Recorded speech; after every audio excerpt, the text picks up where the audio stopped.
Unajua hapa nyumbani Valentine. Yaani mimi naanza muziki wangu way back kidogo nasema kwa brother.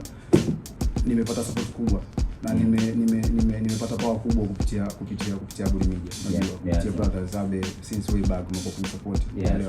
Brother wangu Rama DJ kwa kunisupport. Yaani kwa kifupi Good Media ni sehemu ambayo ni ufahari yani. Yaani kwa msanii wote wa Morogoro yani lazima ujifeel proud na Good Media, sio kwa sababu ni sehemu pekee ambayo inaweza kukupa platform kubwa ya watu wengine kukuamini. So nilitokea hapa nyumbani nikaenda mbali na nyumbani, nikaenda kujitafuta na kuhakikisha naweza na mimi nikaongeza kitu kingine kutoka walikoishia brothers. Naelewa for a long time Morogoro hajakuwa na A-list pale, so nikaona niende nikajifunze lao pengine wenzetu wanafanya kitu gani, sisi tunakosea wapi maybe. So this time nimeona ni right time ya mimi kuja tena nyumbani, naanzia nyumbani ya kwamba sasa hivi nimeshaingia kwenye ligi kuu, so inabidi nianzie kwanza nyumbani nichukue baraka then niendelee na mapambano kwenye ligi kuu, sio? Okay. Nini kilikufanya ukatulia? Maana kipindi kabla hujatoka Moro kwenda Uda of course, ndio? Ulikuwa kwenye line fulani nzuri sana. Ghafla kimya kikatawala. Shida ilikuwa wapi? Pakawa na stories za chini mara uko Kings, mara uko wapi na nini? Kwenye kujitafuta brother, kuna vitu vingi tunapitia. Yani hasa kama upcoming artists wengi ambao wanapambana sasa hivi. Kuna changamoto nyingi sana brother, wasanii wanazipitia mpaka kwa hapo ambapo yani kuna kazi kubwa sana inabidi ifanyike ili kuhakikisha kwamba kazi zinawafikia mashabiki, unawaconvince mashabiki waelewe na wasupport unachokifanya. So unajua muziki kiukweli tuache uongo, yani muziki unahitaji issue of financial, unaelewa? Tu talent pekee yake haitoshi, so inahitaji watu wa kuinvest, inahitaji watu wa kupolish sometimes zile talents na nini, sio? Na muziki unahitaji vitu vingi, it's all about production kali, unaelewa? Muziki is all about branding, unaelewa vizuri. So hauwezi ukavi-accomplish vitu vyote ukiwa wewe kama wewe, yani independent. So nakumbuka ile time nilipata support nzuri kwa kiasi cha kwamba nilikaa tu pale yani ukizungumzia Bobo na nini. Na kwa bahati mbaya pia nilipitia season ya kubadilisha kidogo majina. Unakumbuka kwa Berry na nini? Kutoka kwa Berry 255. Nakumbuka hiyo nilikuwa way back kidogo.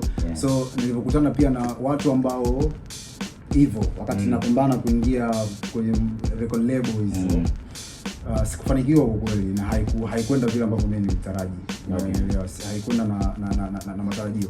Kikubwa nilichojifunza katika hivi vitu vyote brother, expectations ni sio nzuri. Yani ukiexpect kwamba nikienda pale itakuwa hivi na ukafika isiwe vile, lazima uwe distracted kwenye mindset.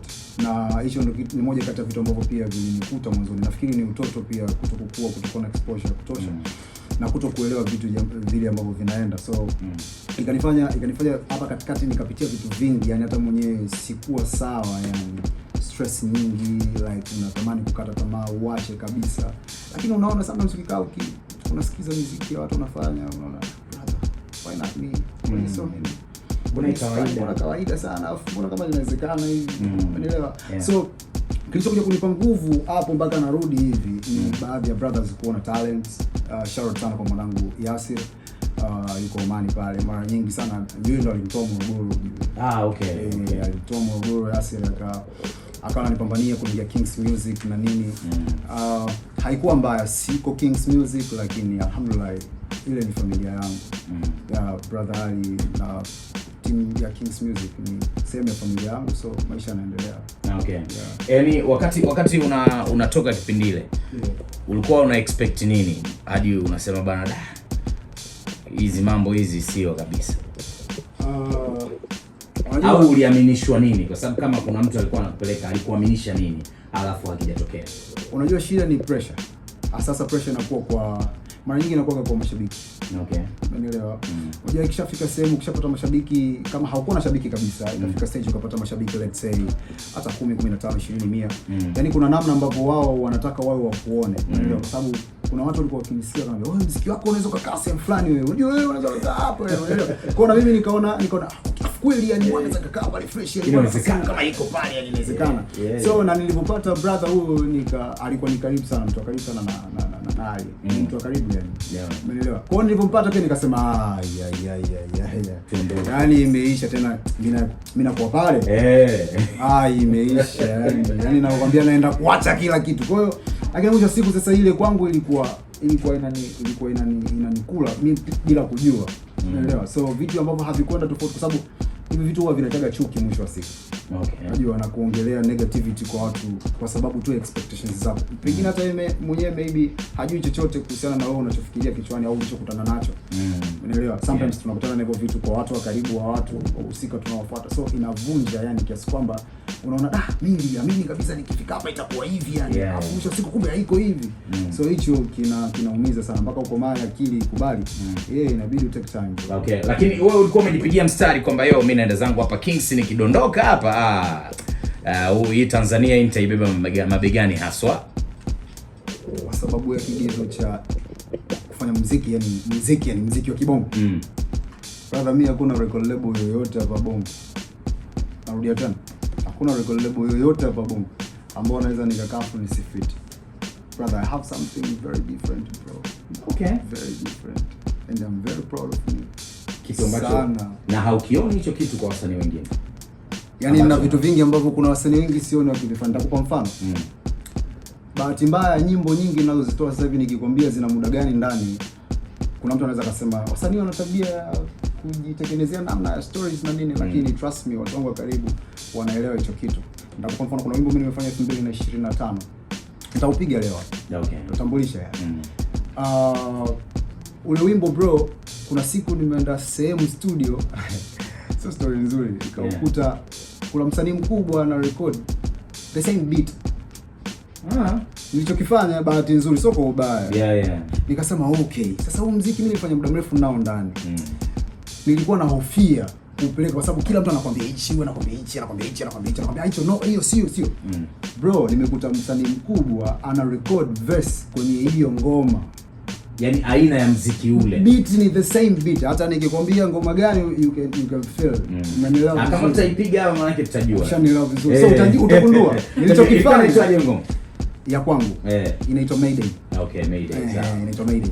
So nilichokifanya mimi nilimtumia kwanza brother, nikamwambia brother, mimi nataka baada ya mixing na mastering kuisha atoe ngoma, muziki noma, kuna kitu ambacho mimi nimekiongeza, wenzangu wanafanya hivi lakini mimi nimeongeza flavor fulani hivi ya tofauti. Mimi nataka nipeleke hichi kitu.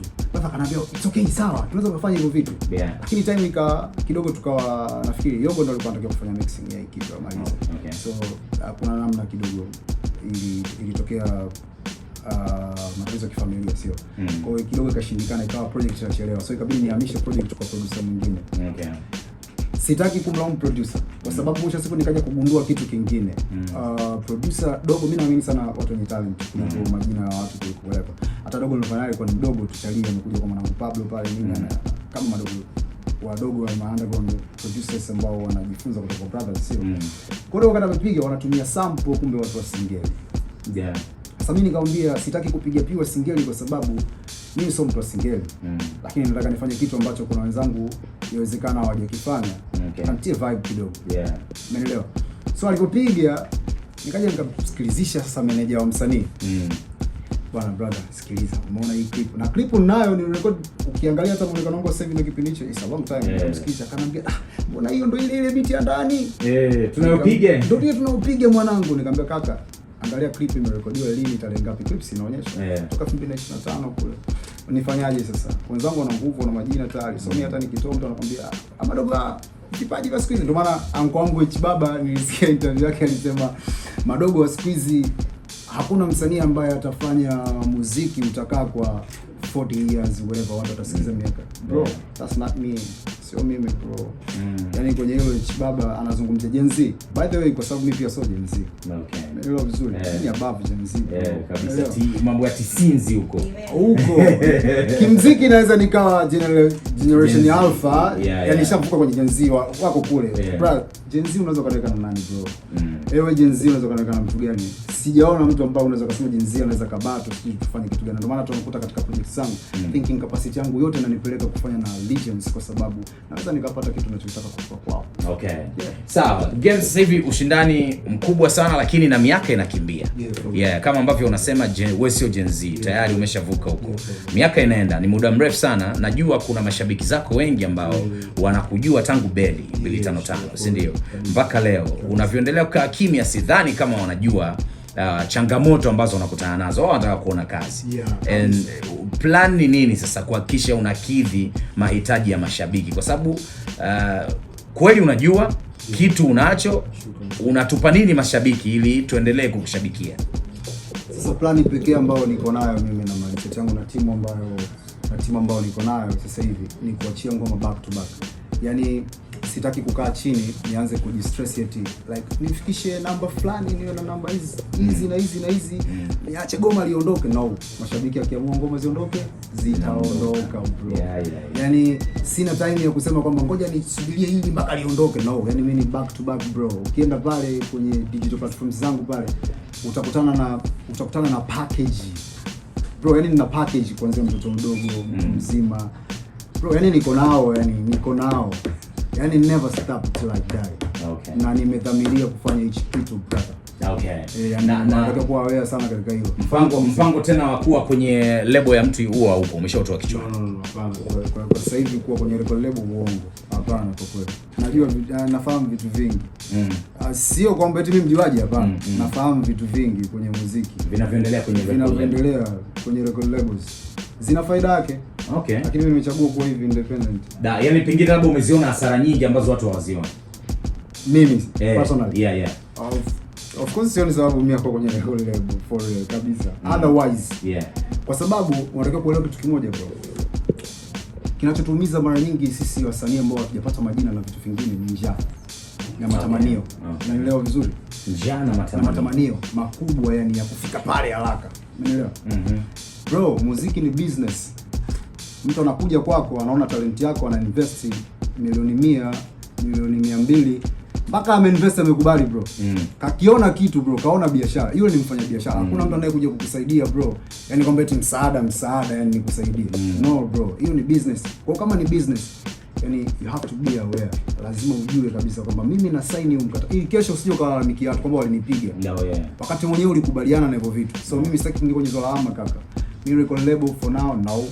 Okay. No, lakini investors it's okay. Let's make a deals. Moja kati ya hasara ambayo wasanii wengi wanaochipukia hawaijui na ipo unaposainiwa ni ipi? Pengine unaweza ukatufungua kwa sababu inaonekana kama unajua tayari. Expectation kaka. Watu wana expect vitu vikubwa, ni kwamba mimi nikishakuwa pale basi nishakuwa huyu. Okay. Mbaya zaidi unaingia pale alafu unatakiwa kumbe kuna vitu vipitie uvifanye ndio uje kuwa yule. Okay. Comparison ya kwamba mimi nataka niwe kama msanii fulani yani noma. Bro, hakuna bro. Yani hiyo itakuumiza na itakutesa. Unatakiwa kwanza kitu kijue. Cha pili, unapopewa mkataba usisaini kwa sababu ya njaa. Jiheshimu kaka. Jiheshimu, watu watakuheshimu tu bro. Ubaya au uzuri ni kwamba tumefika kwenye stage ambayo mashabiki wanajua kabisa kwamba huu muziki pamba. Shangelo vizuri. Fanya wapelekee muziki. Mimi ninachokifanya ni back to back bro. Yaani mimi sinaambia kwamba sisi tunataka miezi 3, miezi 4. Mimi na bro na package ya ngoma kali nyingi bro. Na zote zipo kwa season. Na zote zipo kwa categories. Bongoland, sijui francophone, sijui wapi, global, zote bro. Yaani nanyoosha, yaani sikudanganya. Msanii yoyote yani si Gen Z. Brothers tunaheshimu kwa sababu shatakuwa legends, okay. Lakini hapa sasa hivi sioni mtu wote hapa katikati kwa vitu tunavyofanya na chapa back to back. Sijali nani kafanya nini, sipati trend ya mtu. Shabiki watapata burudani kutoka kwangu, wakiaccept wataenda nayo, wasipo accept watakutana na kitu kingine, wataondoka nacho. That's it bro. Mega Mix. Mega Mix yo. Mega Mix.